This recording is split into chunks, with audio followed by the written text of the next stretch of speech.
Ngacas HP di atas kulkas, rumah pengecer LPG 3 kg di Kemuning, Palembang kebakaran.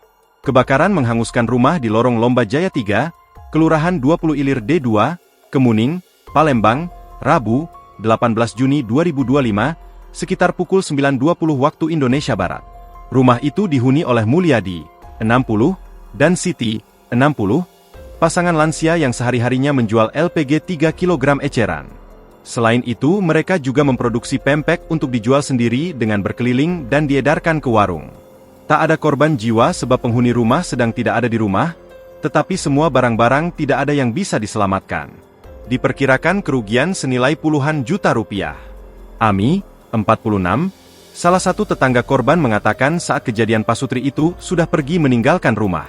Terakhir kali, Siti sedang pergi belanja ke warung dan rumah dalam keadaan terkunci.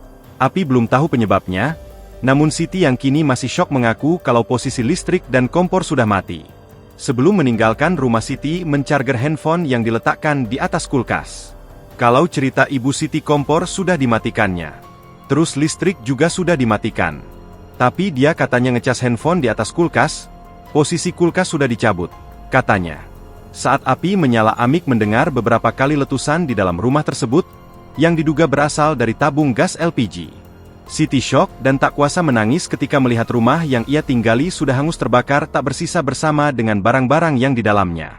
Api baru padam setelah 45 menit pemadam kebakaran berjibaku memadamkan api dengan menurunkan lebih dari 5 mobil pemadam kebakaran.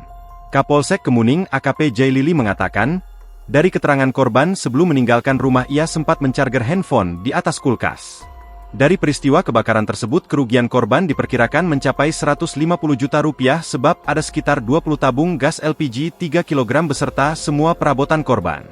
Download Tribun X sekarang, menghadirkan lokal menjadi Indonesia.